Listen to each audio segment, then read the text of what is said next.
VSL Season 3 kicking off. Rich Shay on the top of your screen, Steve Menendian on the bottom. Let us see how this plays out. Oh, there's a turn 1 Thorn coming down for Rich. Oh, actually, turn 1 Lodestone and Thorn, isn't it?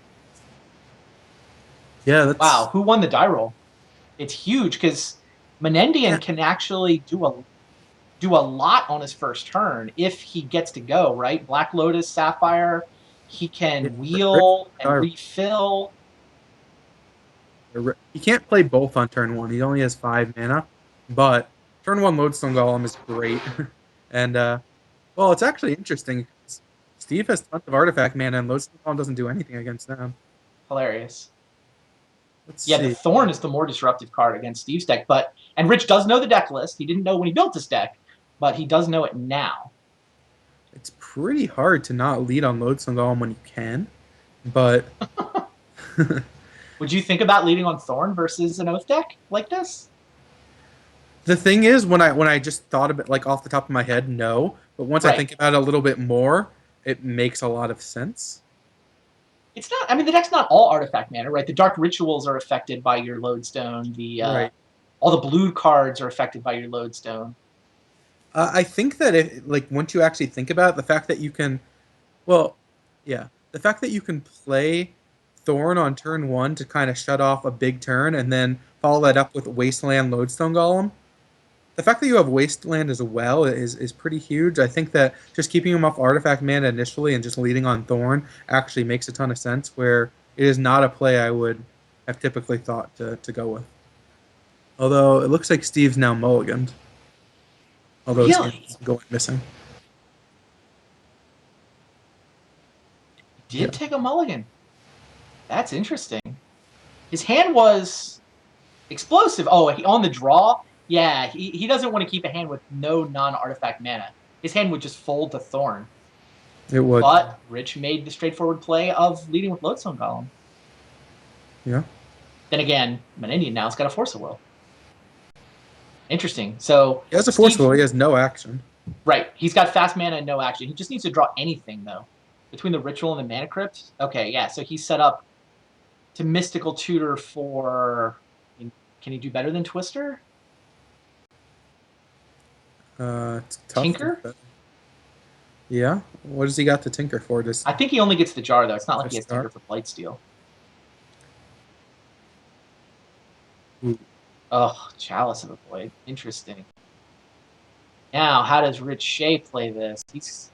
He knows what Steve's up to. He needs to disrupt him as quickly as he can. So He also knows that Ghost Quarter is strip mine, I imagine. I assume it's strip mine. I haven't looked at the list, but yeah, I don't think there's any basics in Steve's list. I don't think he would lead on that over Wasteland, nor do I think that Steve would play basic in this deck. So it's clever here, though, that Rich is kind of forcing Steve to use his Mystical Tutor here, and then he can decide what to do with his Chalice. Oh yeah, his Thorn. it is absolutely a very good play.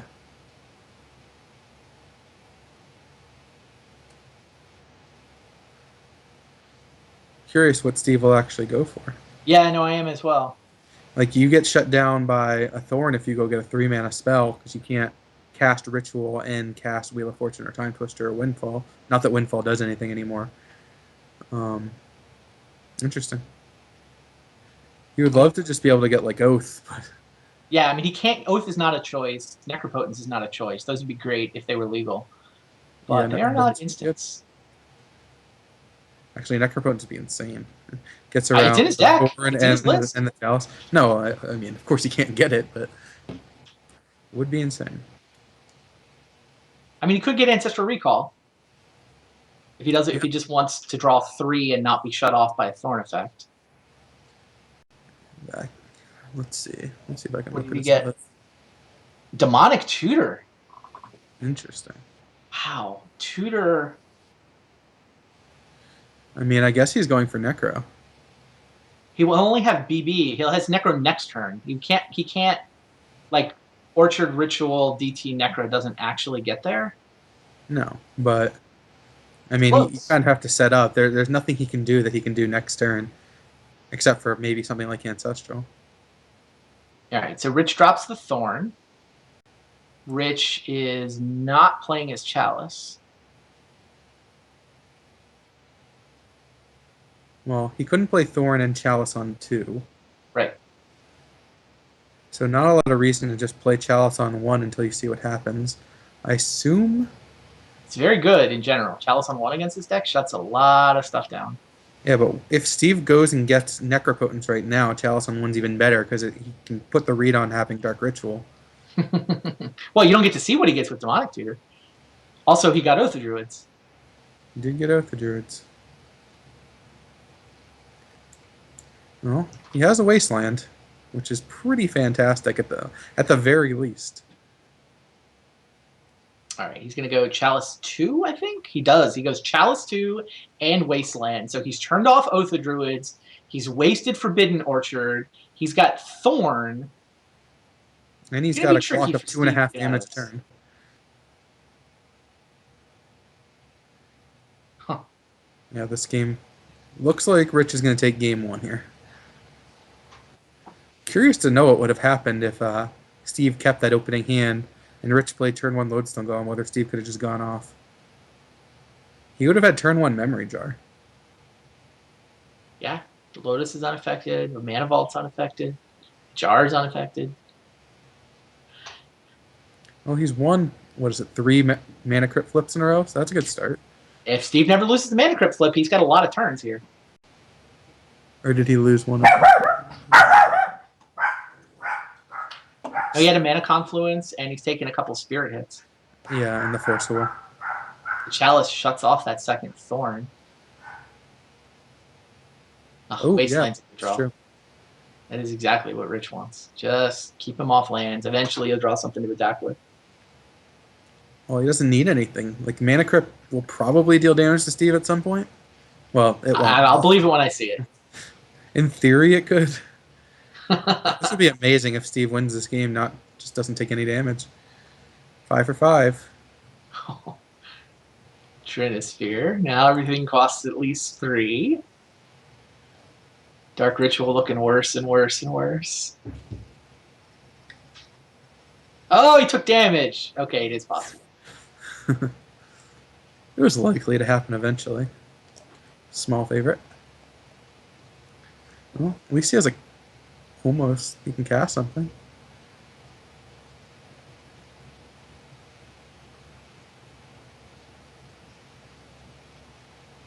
Yeah, I don't think Steve did anything wrong here. This is just, you're getting to see exactly why this is such a hard matchup for a combo deck.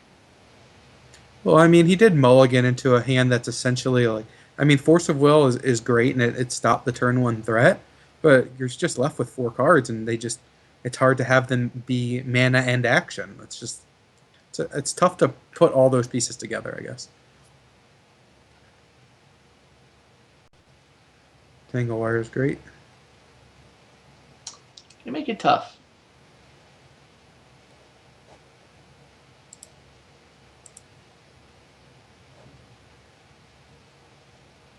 Spirit chips away.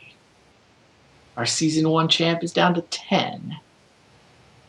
Tangle Wire going to tap the Mana Crypt and the City of Brass. I guess he can cast a Brainstorm? Yes, he can cast a Brainstorm for 3 mana. Yeah, that didn't go well. Well, that'll do her. Yeah, I think he's just mathematically lost at this point. Yeah. Well, he's also just taking damage from City of Brass. No, I'm aware. I think you see the difference. City of Brass is one of the reasons City of Brass is worse than Mana Confluence. You take the damage if the card ever gets tapped. So even tapping it to Tangle Wire costs you a point. Now, it's not strictly worse than Mana Confluence. I actually think the Oath deck might prefer City of Brass because you can use City of Brass for black mana. The Loss of Life is a triggered ability, so you can get off of Tendrils of Agony and have it resolve before you take the damage from the City of Brass. How do you cast Tendrils as a sorcery? You can stack the triggers. The Storm triggers. The Storm triggers go above the City of Brass damage on the stack. Oh, sure. Yeah, crazy. But none of that matters here. City of Brass was, in fact, the other damage source Rich needed. He wins the game relatively handily from that point. Now, let's take a look at these guys' sideboards and see if anything changes here. I'm sure that other sphere is coming in from Rich's sideboard. Yeah, that's what it was here for. Grafdigger's Cage also shuts down the Oath of Druids completely. Yeah, none of these other cards do much. I guess it really depends on what you want to take out. Sword of Fire and Ice is not the most exciting of cards. Sure. So that gets those 3 give him a sphere and 2 cages. A cage has got to be an upgrade on like Porcelain Legionnaire. Just Jillian. Just kind of you kind of just want to trim some of the slower stuff for some earlier interaction. All right. Pretty Well, let's much see what it. let's see if Steve has anything exciting. I know he's got 2 Hercles in the main, so he does potentially have the ability to set up a turn where it's like end step, bounce all of your annoying sphere type effects, untap, go off and win. That's often the way a deck like this can win this matchup. Yeah, Ancient Tombs in the sideboard are the crucial cards. That is mana, which is that is a desperately what point. he needs. Right. This deck's only playing what 11 lands, which is rough because I mean Steve or Rich is playing more than the normal amount of wastelands and strip mines now that he's got Ghost Quarter as well. So Sure. really can attack the mana base and just make it hard to even cast a Hurkyl's Recall. If Yeah, you're able to so kill lands and add some sphere effects to the board, it could just be hard to cast the Hurkyl's Recall. Period. Plus, we saw that Steve obviously or that Rich knows that Chalice on 2 is actually pretty good against this deck. true Shut off story. the Oath of Druids, but it also shuts off Hurkyl's Recall. Yeah, that's what the Nature's Claims are for. If you think about Steve's sideboard, it's really a 5-card sideboard and then 10 sorceries that he can go get with Burning Wish. So his sideboard is basically 3 Ancient Tombs and 2 Nature's Claims for this matchup. The other 10 cards are all situational sorceries that he doesn't even want to put in his deck because he wants to have 4 copies of them that He's going to the put 4 in Burning Wishes. the rebuild and Hurkyl's Recalls. Those aren't sorceries. Oh, there's the rebuild hiding in there? Okay, sure. There's also a third Hurkyl's Recall. 7-card sideboard. Like I was saying, the 7-card sideboard is 7 cards for this matchup. Well, yeah, the key is that those cards are so good in this matchup, not just that. Like he's got a lot of hate for this deck. Yeah, every card in his sideboard Void that Snare isn't a Burning Wish target is specifically designed to come in and give him a game here in what is not a good matchup. I'm guessing with Void Snare and Steve's opening hand, that means that Burning Wish itself might be the card that comes out. That it's just too slow plus Chalice on 2. Interesting. I can't confirm that, but No, it's a good theory. Maybe he does side out the Burning Wishes. I mean, Mental Misstep, I assume is the card that comes out, although it's obviously good against Grafdigger's Cage, but you have so many ways to deal with artifacts on the sideboard. I mean, he could take his Oath package out too if he knows his opponent's going to bring cages in. I mean, Oath it's not plan A, it's plan B. Right, but he also has 3 copies of Hurkyl's Recall and 1 rebuild, so those are pretty good to put on with Oath on the stack and to just bounce the Grafdigger's Cage and end the game. I'm not sure exactly what he did. Yeah, no, we'll have to see what cards. It's hard to know what cards he doesn't draw. No, but if he does draw any of these cards that did not come out. Seems like this draw from Steve is just excellent. He gets to Force of Will, the first threat, and then Windfall back a whole new hand with Mana Crypt already in play. He can get that Ancient Tomb down. Yeah, Rich is gonna lead with the Thorn? Looks like it. He leads with the Thorn so that he's still got 2 mana left over. Phyrexian Revoker is a creature, so he would still be able to play Revoker and turn off the Mana Crypt. Yeah, this is a pretty good start for Rick. Yeah, Being able to drop his hand size down to 4, on the draw is pretty impressive. Turn 1 to make the Windfall a little bit less impactful for Steve being able to go off immediately. Yeah, now Steve was hoping to cast Windfall off that Mana Vault, but suddenly Mana Vault's going to turn off. Well, he has Ancient Tomb, so he was fine. Yeah, he can still cast it, but it's for 4 cards, and having already used up his land drop. I assume he wants to use the land drop on Ancient Tomb anyway. Just a good land to get into play, plus he doesn't have that many lands in his deck. There's only 11 to start with. He might have boarded up to 14. Yeah, it just means that he's tapped out. He's not going to be able to keep going. Well, he's got a lot of artifact mana in his deck. Pretty much all of the artifacts. Yeah, it's a little bit unfortunate for Steve that he didn't have any kind of Mox in his opener where he would have been able to just go land, Mana Vault, any Mox, Windfall before Rich even got a turn. It would have been a Windfall for 7 instead of this Windfall for 4. Wow, Sword of Fire and Ice is still in Rich's deck. Yeah, he might have just found it better than something like Triskelion. There's nothing to shoot down. It's really slow. You don't really need to go combo with Arcbound Ravager when you can just go Arcbound Ravager. Buy that. does find multiple lodestone golems and another workshop. So Oh, jeez. He can do what? Golem plus Tangle Wire this turn? yeah, it's just sick. Yeah, if you were wondering why Workshop seems to be steadily 20-something% of every vintage field these days, I present to you this game. Yeah, people were asking Luis during his chat recently what the most broken unrestricted card in vintage is, and pretty clearly it's Mishra's Workshop. Yeah. Yeah, I don't know. For me, I feel like the Workshop deck is starting to get to the point where maybe R&D should take a look at whether a restriction is called for. I cannot argue that. The deck is absurd. Yeah, I wouldn't restrict Mishra's Workshop. I mean, I think it's kind of cool that this deck exists. Mm-hmm. But, Chalice and Lodestone Golem are just so annoying to play against and give the deck so much raw power. Yeah, again, like there's so little you can do. It's just not a lot of fun to play against, which is part of the reason why making a change makes some sense, just to diversify the field a bit. Now, Steve does have some game here. Nature's Claim is an instant. He's got the green mana in his upkeep. He can respond to the Tangle Wire triggers by killing the Lodestone Golem. Now, he's still stuck under a Tangle Wire. He's now be taking damage from the Mana Vault that didn't even work, and taking damage from the Revoker, but he's not completely dead yet, from his perspective. Now this Lodestone Golem's going to come down and end the game next turn, which is... Don't think there's any outs. Let's see. Yeah, he won't have enough mana to brainstorm. No, he can't brainstorm and cast Turkle's Recall once the Lodestone comes down. So I think he's just locked. I mean, he can brainstorm his response to the Lodestone, right? Yes. He could. He has to find a Hercules, basically, in his top 3. Strip mine, Oh. that's fair. But yeah, Herculesing in your upkeep before getting tangled doesn't accomplish a whole lot. So here's the Brainstorm. I don't know what 3 cards. Maybe force Hercules blue card? Yeah. That's something. I still think he loses, but the clock actually got accelerated thanks to the Spirit token. I mean, Steve's already down to 9. Yeah. Vampiric Oath of Druids, Force of Will. Strip Mine could take out the Ancient Tomb to make sure that even Hercules Recall couldn't be cast. Tangle Wire will ensure it. And yeah, Rich Shay, first winner.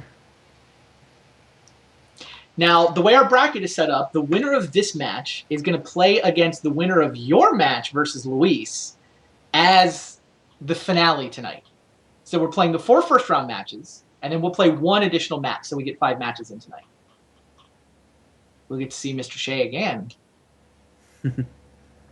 Maybe against you?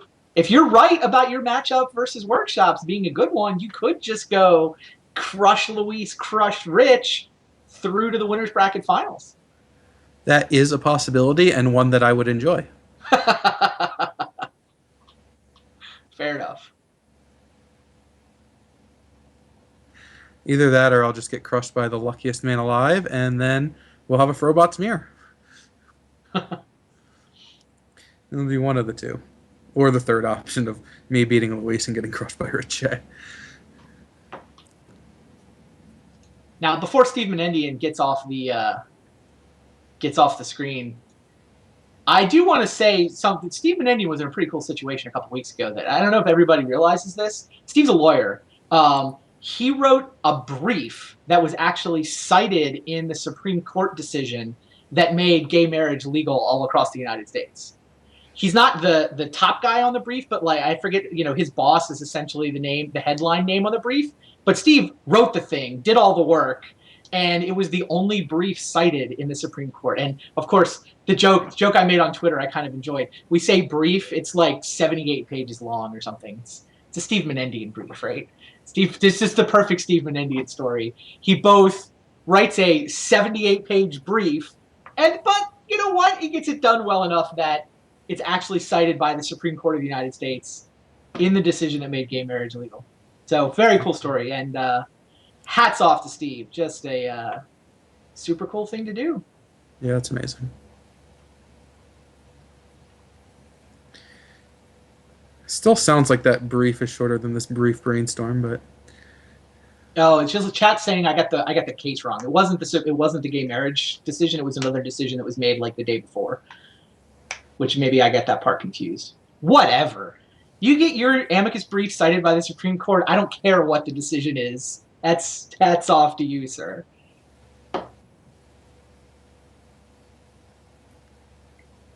Meanwhile, this brainstorm. it's a tough choice. Well, he's trying to figure out, is there a way he can get out of this, right? He's got a vampiric tutor that he can cast as response to Tanglewire. So it's like, okay, he knows the Lodestone's going to resolve, which means he's probably taking lethal next turn. But yeah, maybe Rich will tap his Revoker again. I don't know. I mean, I feel like he's dead as long as Rich just attacks him for 8, right? Rich can attack him for 8. He's going to take damage from the Deneball. He's going to take damage from the vampiric tutor.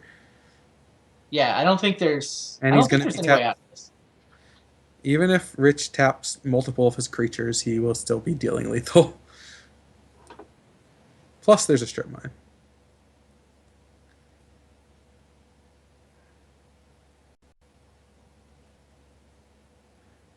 All right, put back Force Oil. Here's the strip mine. Oh, Steve's like, you could have just told me that. No, I can't even cast it. Well, I guess he can cast Vampiric Tutor, but he has to tap out for it. Yes, and go down to 6. And give his opponent another creature. Other than that, though, he can cast Vampiric Tutor. Yeah. He could. That is something he could do. And will do. He can get Lotus and cast Oath.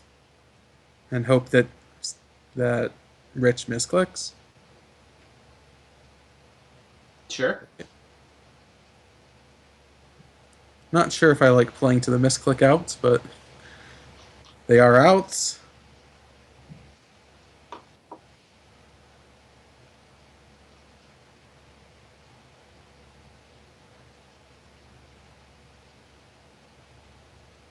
Does Nature's Claim do anything? No. Vampirics for Nature's Claim? Can't cast it. So yeah, Black Lotus is the card he gets. Does get to put Oath of Druids into play, but yeah, he can't survive Rich just using the attack all button. There you go. Atog Lord wins the match. Rich Shay is through to the winner's bracket. Winner's bracket second round, where he'll be playing against the winner of your match versus Luis. Steve Menendian, meanwhile, goes to the loser's bracket. It's double limb. He's still very much alive, and he plays the loser of your match against Luis. Fair enough. Yeah. So that's how this is going to play out. It's double elimination over the course of 3 weeks. It'll work out to be 14 or 15 matches, depending on whether we get the if necessary match at the end. The winner's bracket guy plays the winner of the loser's bracket. Rich is advancing. Steve drops to the bottom half of the bracket, and you and Luis are going to play third. That's when we'll figure out Steve and Rich's next opponents. Next up for you, though, I'm going to go play. You are going to be joined by Rich Shay for commentary, and I'm going to go see if I can deal with Tom Martell and his Doomsday deck. Sounds good. All right. Stay tuned, guys. We will be right back momentarily with more Vintage Super League.